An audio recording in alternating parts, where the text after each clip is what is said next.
My name is Charles Whitman. For 40 years, I built a company from the ground up, a logistics firm that started with one truck, one client, and one promise, that our word was worth more than any contract. I worked through broken bones, through recessions, through nights when the only thing keeping me awake was the sound of invoices printing in the next room. My sons grew up watching me do it.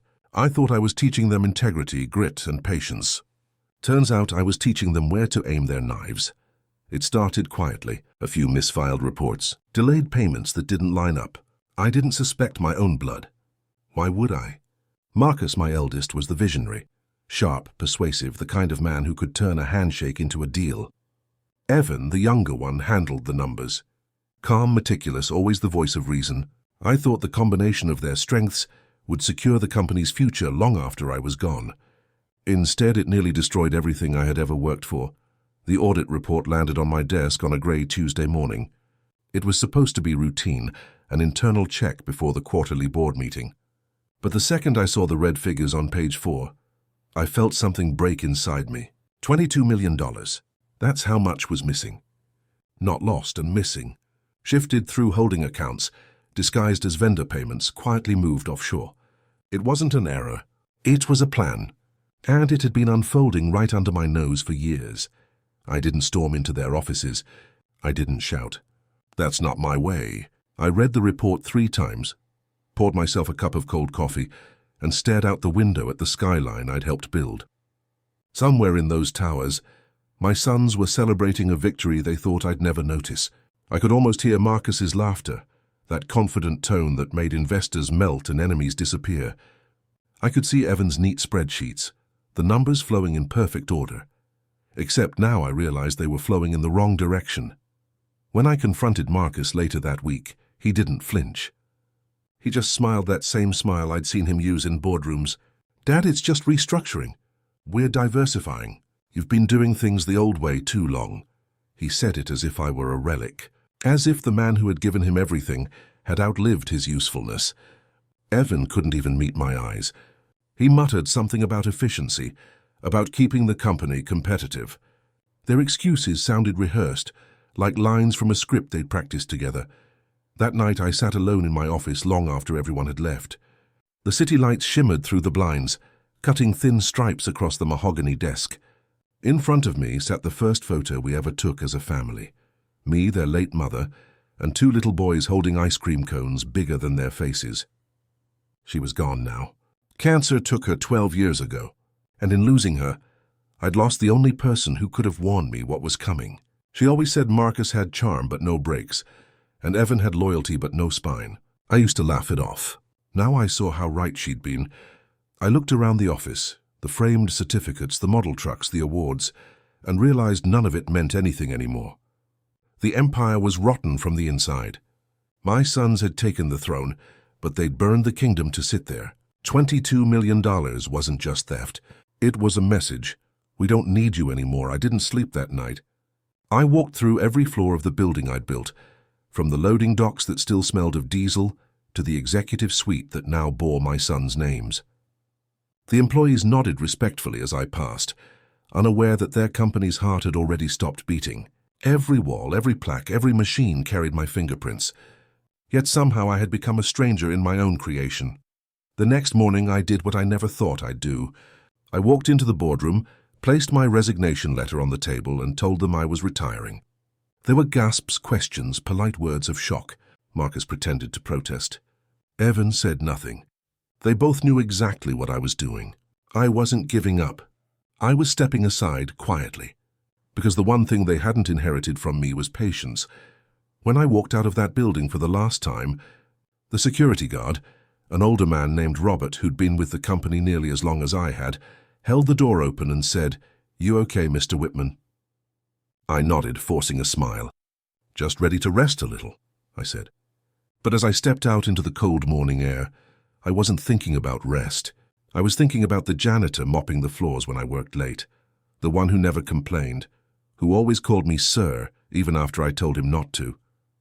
I was thinking about how he showed up every day, did his job with quiet pride, and left without asking for anything. I was thinking about the difference between men who build and men who take.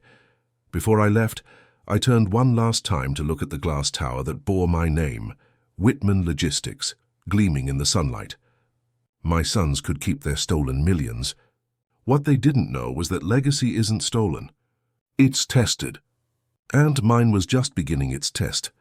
Before I tell you how I gave everything to a janitor, make sure you're subscribed and comment where you're watching from, because what happened next will make you rethink what inheritance really means. After I retired, my house felt emptier than it ever had before. The silence was thick, not peaceful but heavy, like a secret that refused to stay buried.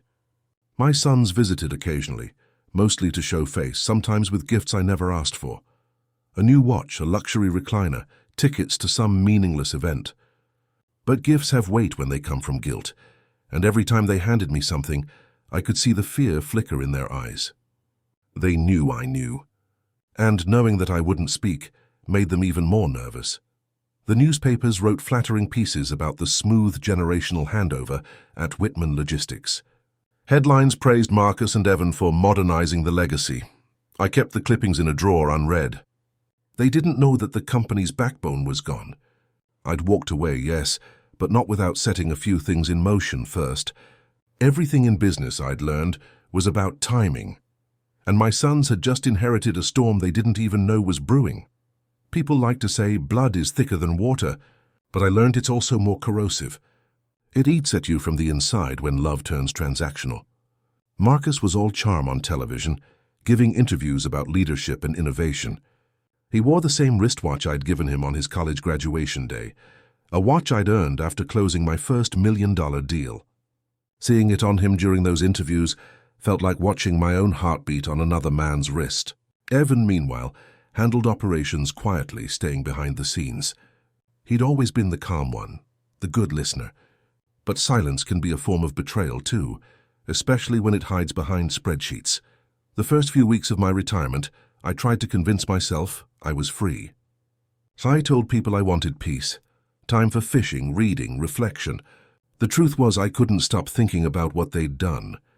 22 million wasn't just a number. It was trust, loyalty. Decades of sweat turned into something dirty. My mornings felt empty, without the sound of engines starting in the warehouse yard. My nights were worse. I'd wake up at 3 a.m. hearing phantom phone calls, deals that no longer existed. Then one evening, as I drove by the office just out of habit, I saw a light still burning in the corner window of the 17th floor, my old office. I parked across the street and watched. Inside, through the glass, I could see a figure moving around. Not Marcus, not Evan. It was the janitor, the same one I'd noticed before. I remembered his name now, Arthur. He was older than most of the staff. Thin, quiet, the kind of man you could pass 100 times and never truly see. I watched him mop the floors of the empire my sons were desecrating, and thought, for the first time in months, that maybe honesty still existed somewhere in that building. A few days later, I stopped by the office unannounced. My sons were too busy to notice. Arthur was there again, pushing his cart down the hallway. "Mr. Whitman," he said, surprised. His eyes were kind but cautious, as if unsure whether he should be speaking to me. "You don't have to call me that anymore," I told him. "I'm just Charles now," he smiled, a small, sincere smile. "Once a boss, always a boss," he said. That line stayed with me. We talked for a while. He told me he'd been working at Whitman Logistics for 22 years, since before Marcus even graduated high school. He knew the company's heartbeat better than anyone. He spoke about it like someone describing an old friend, not a job. He told me how proud he'd been when the company expanded, how he'd bring his kids by the building on weekends just to show them where the good people worked. But lately, he said, the place felt different, colder, less about people, more about appearances. "Used to be we worked for a name that meant something," he said softly, looking down. "Now it's just a logo on invoices." Something in his tone pierced deeper than any of Marcus's betrayals. This man had no stake in my company, no shares, no power, yet he cared more about its soul than my own children. I realized then what I'd been too proud to admit. Somewhere along the way I'd built an empire, but failed to build character in the ones who'd inherit it. A week later, I received an invitation to a gala hosted by my sons, a celebration of the company's new era. I wasn't going to go, but curiosity got the better of me. The ballroom shimmered with chandeliers and ambition. My sons stood at the podium, delivering speeches full of hollow optimism. Marcus talked about vision and growth. Evan thanked investors for trusting the next generation. Not once did they mention the man who gave them the foundation to stand on. But I noticed the investors' faces, polite smiles masking unease. They knew something was off. Numbers don't lie forever. After the speeches, I slipped out early, unnoticed. Outside, Arthur was there again, this time wearing his maintenance uniform, waiting for the catering crew to finish. "You were there too?" I asked, half smiling. "Someone has to clean up after the celebrations," he said, a hint of humor in his voice. We stood in silence for a moment, the sound of the city wrapping around us like static. "They think they built something new," I said finally, "but they just painted over the cracks." He looked at me, then said quietly, "Paint peels, Mr. Whitman, always does." That night I couldn't shake those words. Paint peels. The next morning I opened the box in my study that held the company's original documents. The founding papers, the ownership certificates, the charter we'd written by hand back when the business fit in a single garage. I flipped through the pages, tracing the ink of my own signature. And that's when I realized something important. I had retired, yes, but I hadn't surrendered.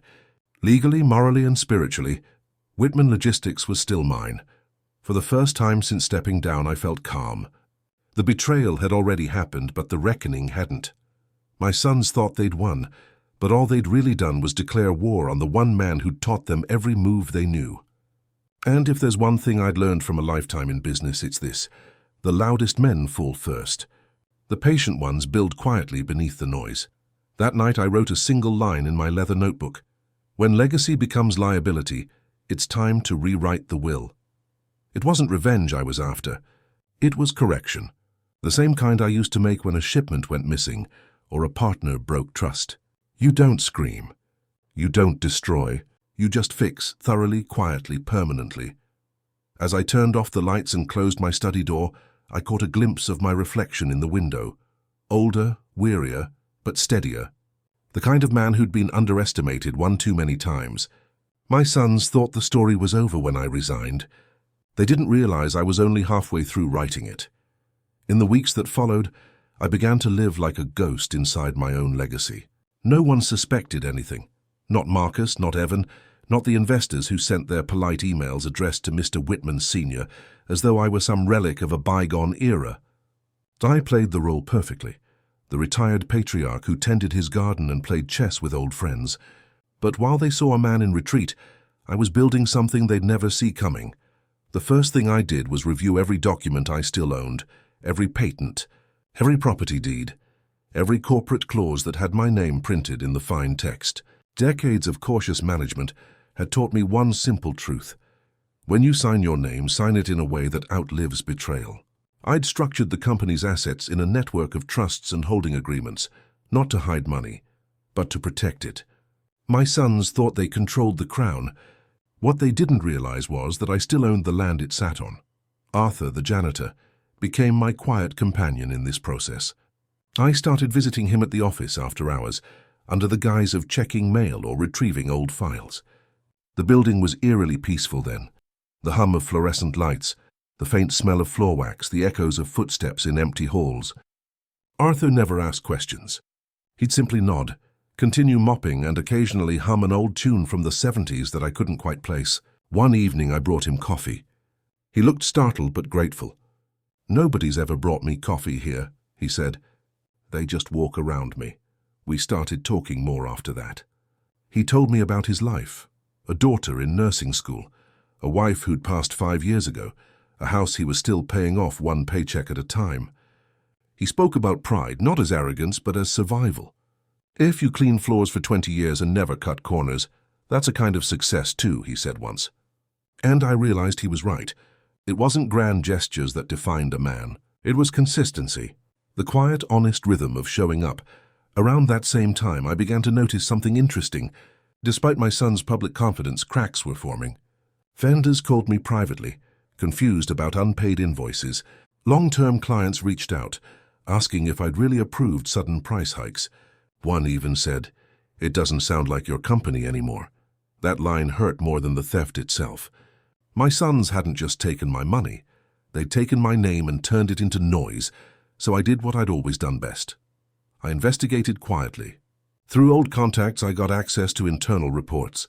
Evan had restructured supply chains using an external consultant who was siphoning funds.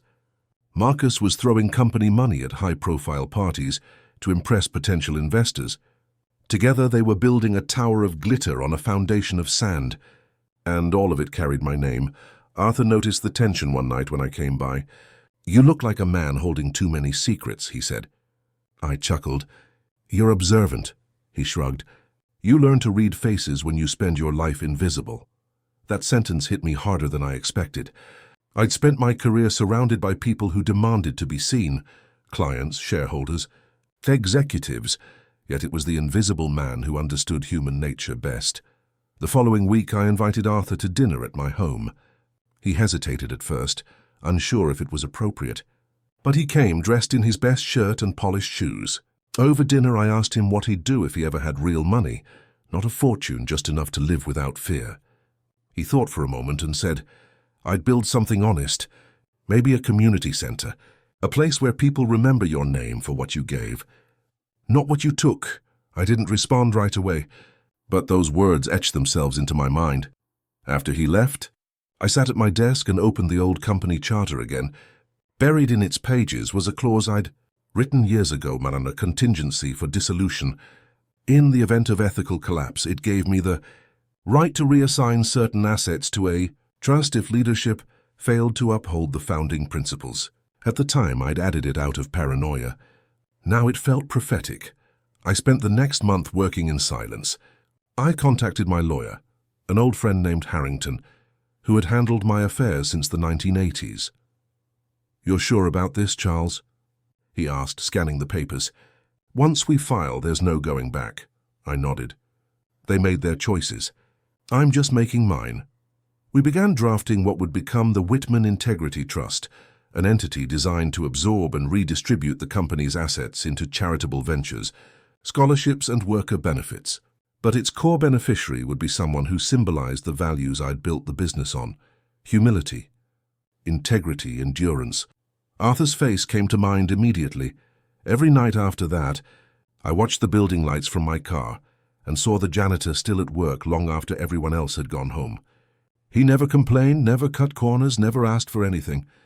The same steadiness that had built my empire was reflected in him, except he'd done it without wealth, without applause. And I knew then what I needed to do. My fortune would no longer serve greed. It would serve goodness. By the end of that quarter, my son's empire was starting to wobble. They couldn't see it yet, but I could. The numbers didn't add up. Their arrogance had made them blind to the simplest truth. Real success doesn't need to announce itself. It just endures. And as I sat alone in my study one night, the clock ticking softly beside me, I felt something rare: peace. Not the kind that comes from victory, but the kind that comes from knowing your enemies will destroy themselves, and you don't have to lift a finger. I closed my ledger, wrote one last line in my notebook, and underlined it twice. The quiet man always wins, he just takes his time. When the plan finally came together, it wasn't with fireworks or fury, it was with precision. Revenge, I'd learned, was only worthwhile when it felt like justice wearing patience as armor. Every step I took was calculated, every call deliberate. The first move was silent: the activation of the Whitman Integrity Trust. My lawyer Harrington had set everything in motion. Within days, the legal filings were processed, the signatures sealed, and the ownership clauses quietly transferred. What once belonged to Whitman Logistics would now belong to something cleaner, truer, a living echo of what it was meant to be. But to the world, nothing appeared different. My sons continued their public charade. Marcus appeared on morning shows, preaching innovation while drowning in borrowed money. Evan kept his head buried in spreadsheets, tightening the noose with every financial shortcut. They had built a castle of glass, gleaming under lights of illusion, and all I had to do was wait for the sun to rise. I began moving small pieces, the kind that seem meaningless until they align. Old clients were reintroduced to new entities, ones connected to the trust. My oldest supplier, a man named Graham who'd been with me since the beginning. agreed to redirect his contracts under my new ownership. "I thought you were out, Charles," he said over the phone. "I am," I replied. "But legacies don't retire." He laughed, understanding instantly. Men like him didn't need explanations. They'd seen too many sons inherit gold and turn it into dust. Meanwhile, I had Arthur help me gather the final pieces. He didn't know what I was building, and I didn't tell him. Some burdens are best revealed at the end. I'd ask him to check inventory logs, retrieve old staff lists, and make small notes about operations. He thought it was nostalgia. I let him believe that. What he didn't realize was that his diligence was helping me map the cracks in my son's empire. Then came the moment of collapse, subtle at first. A major client withdrew after a delayed shipment ruined a deal. Investors started whispering. The media picked up hints of internal disputes. Marcus went on the defensive, his confident smile turning tight at the edges. Evan began making late-night phone calls to accountants, trying to plug the holes that kept opening like wounds. But the damage wasn't external. It was built into their arrogance. They'd ignored the basics, the ethics, the rhythm of running a company with heart. They'd drained the trust of every partner, every worker, every ounce of goodwill. And when goodwill runs out, money follows it to the grave. A month later, the inevitable happened. A regulatory audit hit them out of nowhere. The government flagged inconsistencies in financial filings, the same trail I'd quietly ensured would surface. It wasn't illegal framing. It was exposure. I hadn't planted lies. I'd simply peeled away the masks. And the truth, once uncovered, has its own kind of violence. The day Marcus called me, his voice was trembling for the first time in years. "Dad, the accounts are frozen. They're saying there's a fraud investigation. We could lose everything." I sat in silence, letting the weight of his words fill the space. Then I said, "You already did." He didn't respond. There's a special silence that comes when a man realizes he's met the consequences of his own making. Evan came to see me 2 days later. He looked older, hollow-eyed, stripped of the calm arrogance he once wore like armor. "We didn't mean for this to happen," he said. "We were trying to modernize things. We thought—" "You thought wrong," I interrupted. "You thought success was about control. It's not. It's about stewardship. You managed money. I managed meaning." His shoulders slumped, and I saw something flicker, maybe remorse, maybe shame. "What will happen now?" he asked. I leaned back in my chair. "Whatever's left will go where it should have gone all along," he frowned. "What does that mean?" I didn't answer. He left without shaking my hand. Within a week, the collapse was public. News outlets ran stories about the fall of Whitman Logistics. Commentators dissected every failure, the spending, the mismanagement, the scandal. I watched it unfold on television from my living room, sipping tea as headlines scrolled across the screen. My son's empire was reduced to sound bites, their reputations shredded by the same media that once worshipped them. And I felt no joy, no triumph, only completion. Arthur was the only one who didn't know yet. When I saw him next, he seemed confused by the chaos in the office. "Everything's falling apart," he said. "People are scared. I've been told to clear the storage floors." I nodded slowly. "Sometimes things have to fall apart before they can be cleaned properly." He smiled faintly, not grasping the full meaning. "You always talk in puzzles, Mr. Whitman." I waited until the final papers were filed. The Whitman Integrity Trust officially owned every remaining asset. The patents, the buildings, the remaining funds, even the trademarks. And at the heart of that trust, listed as the primary beneficiary, was Arthur Mason, the janitor who never stopped cleaning up other people's messes. When I handed him the envelope with the news, he didn't open it right away. He looked at me, bewildered. "Sir, I don't understand." I smiled. "You don't have to. Just know this. Every great empire begins with someone who does their job better than expected.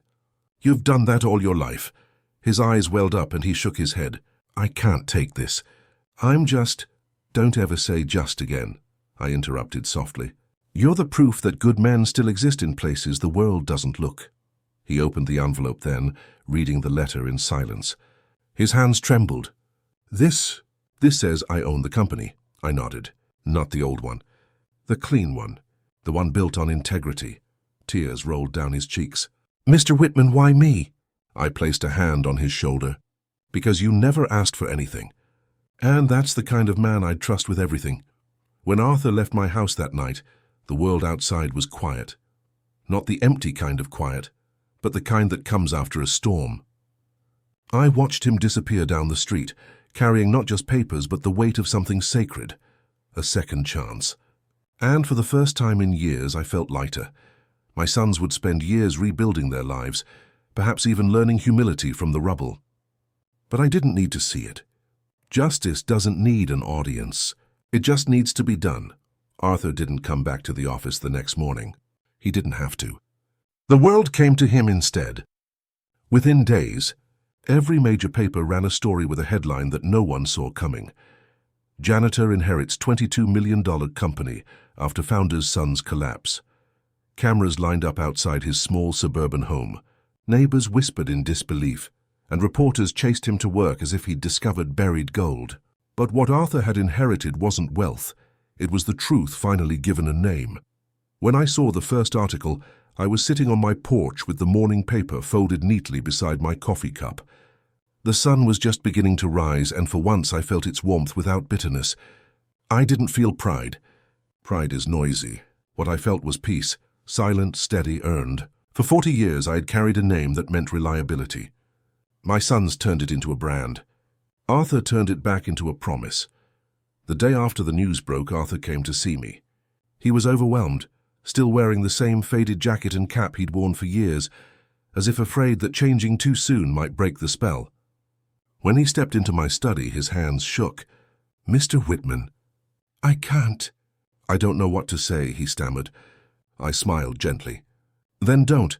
You've already said enough through the life you've lived." He sat across from me, eyes glistening. "They keep asking me for statements, for interviews. What do I even tell them?" I leaned forward. "Tell them the truth. That you earned it. Not through power, but through consistency. That sometimes doing the right thing quietly is the loudest act of all." He nodded, wiping his eyes. "You know," he said softly, "I used to think nobody noticed what I did. That people like me don't matter in the grand picture. But you saw me." I shook my head. "No, Arthur. You saw me.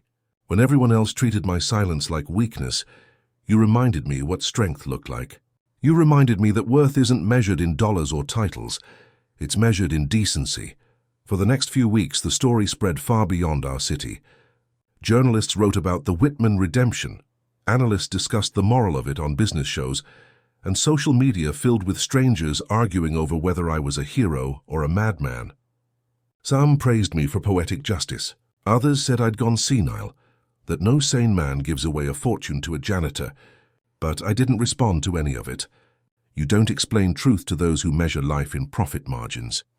Meanwhile, Arthur was adjusting to a world he never expected to enter. He called me often for advice. "They're asking me to give speeches, to meet investors. I don't belong there," he'd say nervously. I always told him the same thing. You belong anywhere honesty belongs. Slowly, he began to find his footing. He reinstated fair pay policies, reopened the scholarship program I'd once funded, and personally met every worker on the floor. Reporters tried to spin it into a fairy tale, but what they didn't realize was that Arthur wasn't trying to be extraordinary. He was simply continuing to do his job, only now the floor he was cleaning was the foundation of a legacy. One afternoon, a letter arrived at my doorstep. The handwriting was unfamiliar, but the tone wasn't. It was from Marcus. His words were clipped, formal, distant. He apologized for any distress caused, blamed inexperience and external pressure, and ended with a single line that read, "We hope to rebuild our relationship someday." I read it twice, folded it neatly, and set it aflame in the fireplace. Forgiveness isn't about forgetting. It's about letting the fire burn without needing to watch the ashes. Evan's apology came differently. He showed up in person. When I opened the door, he looked smaller, not physically but spiritually. The arrogance was gone, replaced by humility that seemed too fragile to touch.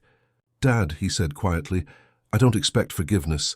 I need to know how you could do it, how you could walk away and give it all to him." I motioned for him to sit. "You remember what your mother used to say?" I asked. "She said that real wealth isn't what you keep, it's what survives after you're gone. You and your brother took the first kind. Arthur will protect the second." He nodded slowly, tears forming. "We were stupid," he whispered. "No," I corrected. "You were hungry. You just forgot to ask yourself what for." He stayed for hours talking about mistakes, about guilt, about how the world had treated him since the collapse. When he finally left, I walked him to the door and said, "You can rebuild your life, son. Just make sure this time it's built on gratitude, not greed." He turned back and said, "Do you still love us?" I smiled faintly. "Always. But love doesn't mean rescue. Sometimes love just means distance." After that day, the calls stopped. I heard through friends that Marcus had left the country, working for a small consulting firm in Singapore. Heaven started volunteering at a community business center, teaching young entrepreneurs about ethics. Maybe they were finally learning what I'd failed to teach them while chasing success. Months passed. Seasons turned. I visited the office rarely, but when I did, it felt alive again. Workers smiled genuinely. The walls, once lined with sterile slogans, now bore photos of employees and families. In the lobby hung a framed quote Arthur had insisted on putting there. It read, "Clean floors, clean hands, clean heart, one builds the other." Beneath it was his signature, small and humble. Every time I saw it, I felt a quiet satisfaction that words couldn't describe. One evening, Arthur came to my home again, this time without hesitation. "There's something I want to show you," he said. We drove back to the headquarters, the night air calm and cool. Inside, the lights were dimmed, except for one corridor leading to what used to be my office. On the wall outside, a new plaque gleamed in gold. It didn't say Whitman Logistics anymore. It said the Whitman Foundation for Honest Work. Beneath it, in smaller letters, dedicated to Charles and Margaret Whitman, for proving that legacy belongs to the living. For the first time in years, I felt tears burn my eyes.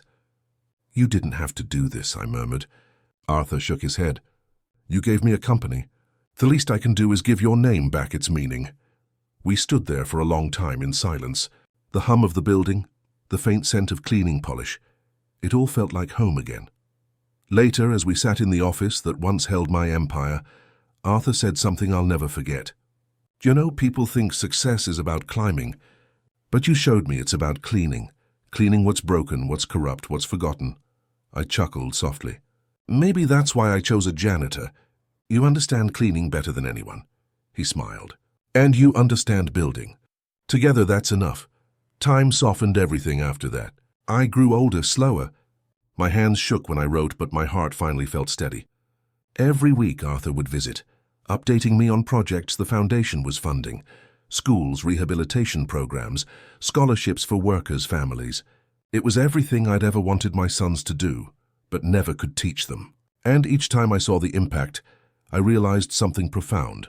Legacies aren't passed down. They're transferred to those strong enough to carry them without ego. A year later, on the anniversary of the company's founding, Arthur organized a small ceremony. No cameras, no press, just employees old and new, standing together in the main hall. He asked me to speak, though my voice had grown weaker. I told them the truth as simply as I could. What you build means nothing if it doesn't outlast your ego. What you give means everything if it outlives your name. There was quiet applause, not the loud kind from crowds, but the respectful kind from people who understood. After the ceremony, Arthur approached me and said, "I named the new scholarship after your wife, the Margaret Whitman Grant, for women starting their own businesses." My chest tightened. "She would have loved that," I said. "She always believed women were better at building communities than men were at building companies." Arthur laughed softly. "She'd be proud of you, too." When I got home that evening, I sat by the window as the sun dipped below the skyline. The city lights began to glow, and somewhere in the distance I could see the faint outline of the building that once bore my name. Now it bore something better, purpose. I realized then that I hadn't lost my fortune. I had simply redistributed it, to those who deserved it, to the world that needed it. As the days turned into months, I began writing letters to my sons, letters they might never read. Not apologies, not lectures, just reflections. I told them about the janitor who became a leader, about the power of humility, about how losing everything can sometimes be the only way to learn what matters. I ended each letter with the same sentence. A man's legacy is not his company, it's his conscience. On the day I passed, they found those letters stacked neatly in a box beside my desk. I don't know if my sons cried when they read them, or if they even understood them, but I like to believe they did. Arthur continued the work long after I was gone. The foundation grew quietly but powerfully. Schools bore the Whitman name not because of money, but because of values. Employees stayed, generations deep, because the company felt human again. And every year, on the anniversary of its rebirth, Arthur would place fresh lilies at my grave and whisper, "Still clean, sir. Still honest. Maybe one day my sons will stand beside him. Maybe they'll realize that the greatest inheritance I ever left wasn't money or property. It was a chance to start over, to do right, to live decently. That's all I ever wanted for them. That's all I ever wanted for anyone." In the end, this story isn't about betrayal or revenge.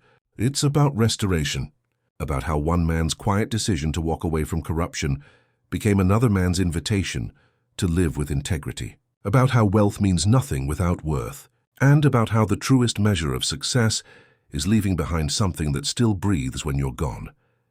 If you've listened this far, remember this: the world doesn't remember what you took. It remembers what you gave. So give quietly, give wisely, and give to those who never asked, because they're the ones who'll protect it when you're gone. If this story touched you, comment respect below and share it with someone who believes that good men still exist.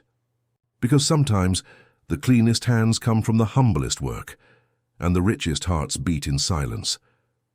15 years had passed since the day Arthur Mason inherited the company that once carried my name.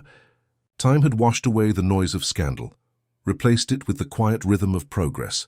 The Whitman Foundation had become a living testament to redemption, not just mine but humanity's. Its walls no longer echoed with boardroom arguments or hollow ambitions. They hummed with laughter from students, stories from workers, and prayers from families who'd found dignity through honest labor. Arthur never let the fame consume him. He refused every magazine cover, every talk show invitation. When journalists called him a miracle man, he corrected them gently. No, just a janitor who didn't stop cleaning. He still came to the office before dawn, mopping the lobby floors himself once a week. Not because he had to, but because it reminded him where it all began. That simple act became legend among the employees.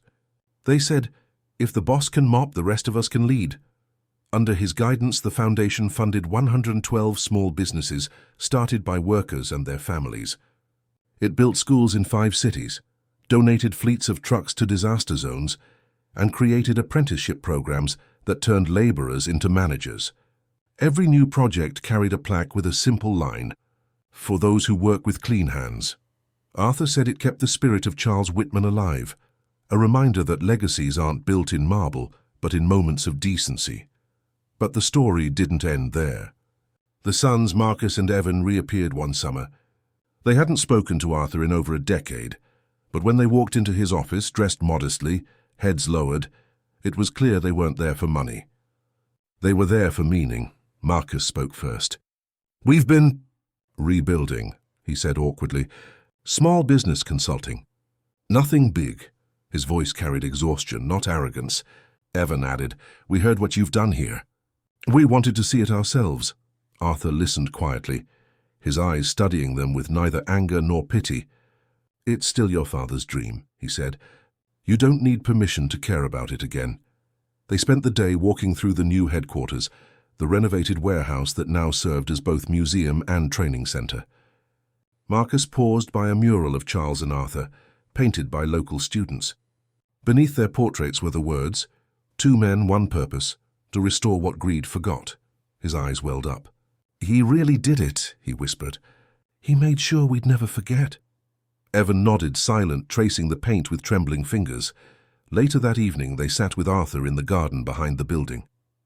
The sunset spilled gold across the flowers, and for a long time no one spoke. Finally, Arthur broke the silence. "He forgave you before he left," he said softly. "He just never said it out loud." Marcus looked at him sharply. "How do you know?" Arthur smiled faintly. "Because men like your father don't give peace away unless they've made peace within." That night, the brothers stayed for dinner at the foundation cafeteria, the same room where workers ate shoulder to shoulder. No hierarchy, no luxury. Evan asked. Can we help somehow? Arthur nodded. Start by visiting the scholarship program. The next generation deserves to hear your side too, not as heirs but as witnesses, and they did. Over time, Marcus began mentoring business students. Evan handled the foundation's community outreach. They never tried to reclaim the company. They just wanted to belong again. And for the first time they did, not as Whitmans of privilege but as Whitmans of purpose. Years rolled forward. Arthur aged, but his spirit never dulled. Every year on the anniversary of Charles's passing, he held a private gathering. No speeches, no cameras, just candles and stories.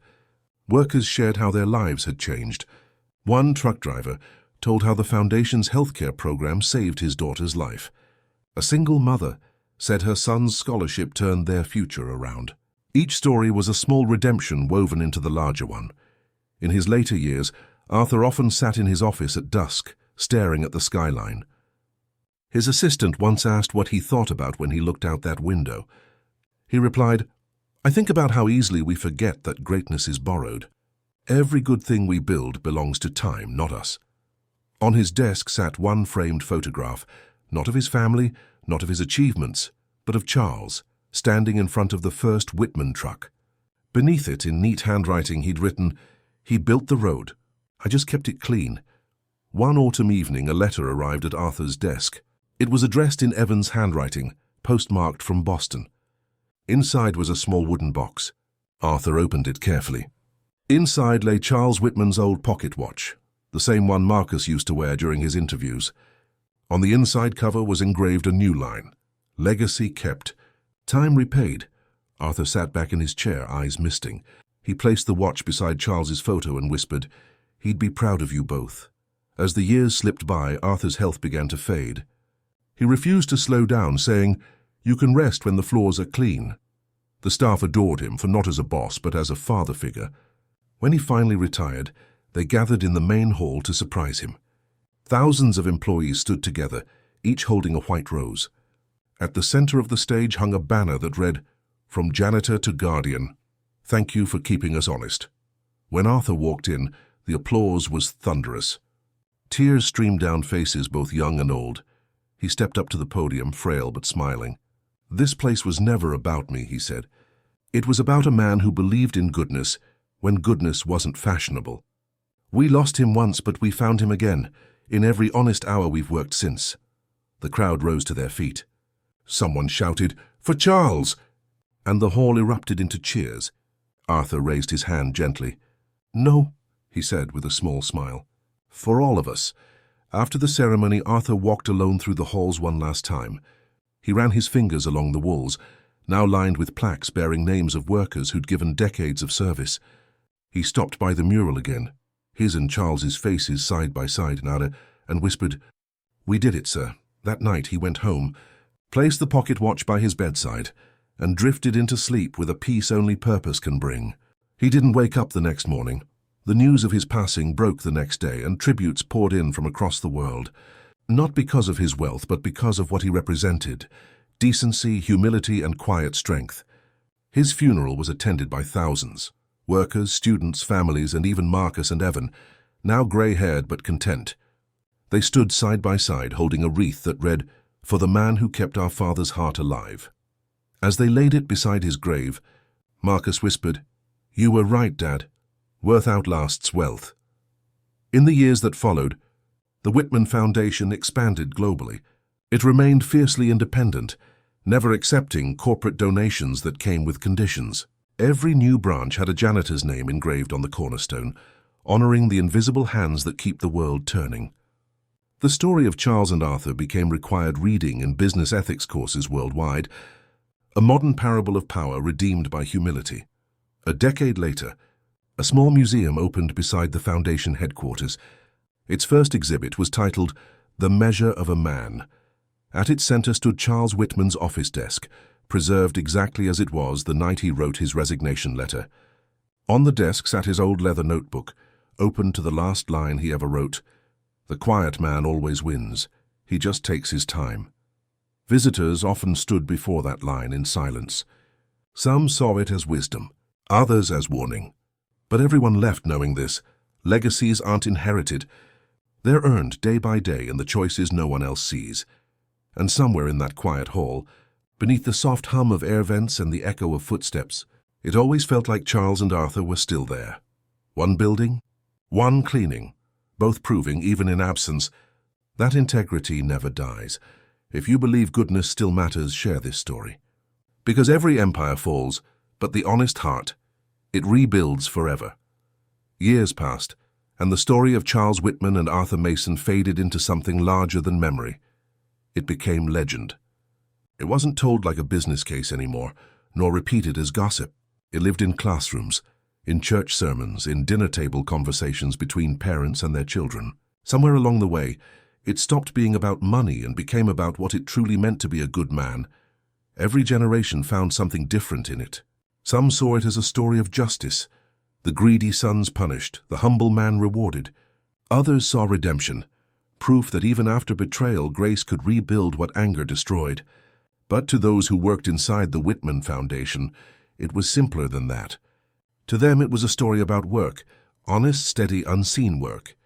The kind that keeps the world turning when the rest of it forgets gratitude. By the time the foundation celebrated its 50th anniversary, its reach spanned continents. Schools in Africa bore its seal. Orphanages in South America carried its motto. Vocational programs in Asia taught its philosophy. Dignity in labor, honor in humility.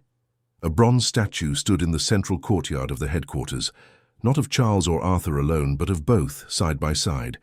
Charles stood with one hand on his heart. Arthur held a mop looking forward. Beneath them the inscription read, "He built. He cleaned." Together they restored. On that anniversary day, Evan Whitman, now in his 70s, took the stage to speak. His brother Marcus had passed some years earlier, and Evan carried the weight of both their names. His voice trembled but held conviction. "My father once said that legacies are not inherited. They are earned. It took me most of my life to understand that. But I see it now. Every brick here, every scholarship, every act of service, it all began with one man's decision to walk away quietly instead of fighting loudly." The crowd listened in reverent silence. He taught us that the truest revenge is restoration. The greatest wealth is worth, and the cleanest name is the one that forgives. As the applause rose, Evan stepped down, his eyes shining. He had spent his later years working at the foundation as a mentor, teaching young leaders about ethical stewardship. He never used the title CEO, though everyone would have given it to him. He said he'd had enough of titles in his youth. Now he just wanted peace. When he finally retired, he donated his home to fund a school for children of single parents, saying, "If my father could give everything to a janitor, the least I can do is give comfort to those who clean life's hardest messes." The Whitman Foundation outlived them all. Decades after Arthur's passing, a young journalist visited the museum and wrote an article that would go viral once again. The headline read, "The Quiet Men Who Changed Capitalism." In her piece, she wrote, "In a century that worshipped noise, two men proved that silence can still lead revolutions. Their empire wasn't built on profit margins, but on moral margins, and somehow that turned out to be enough." The museum became a sanctuary for visitors seeking something deeper than inspiration. People didn't just look at artifacts. They wept quietly before Charles's old notebook or Arthur's uniform framed beside it. School teachers brought children there to learn that success without kindness is failure disguised as victory. Business leaders came to unlearn arrogance, and every visitor left with one unshakable thought: that goodness, even in a corrupted world, still holds power. Outside the museum, a bench overlooked a quiet pond lined with white lilies. On the backrest was engraved a final quote from Charles, taken from one of his private letters: "If you must leave this world, leave it cleaner than you found it." That bench became a pilgrimage spot for dreamers, workers, and lost souls alike. Some prayed there. Some just sat in silence. All felt the same thing: the presence of men who had built not monuments, but meaning. In the final chapter of the Foundation's documentary, the narrator's voice closes with these words: "Charles Whitman taught that forgiveness isn't weakness, it's strategy." Arthur Mason proved that humility isn't surrender, it's leadership. Together, they redefined victory, not as domination, but as restoration. The screen fades to black, leaving only one sentence on the screen: Legacies die when noise replaces purpose. And yet, in that quiet space where their story ends, life keeps echoing what they began. The janitor's grandchildren now run the foundation, guided by the same rules their grandfather lived by. Show up, work clean, stay humble. They never changed the company motto because they never needed to. Every year on the same date, they hold a candlelight vigil by the mural.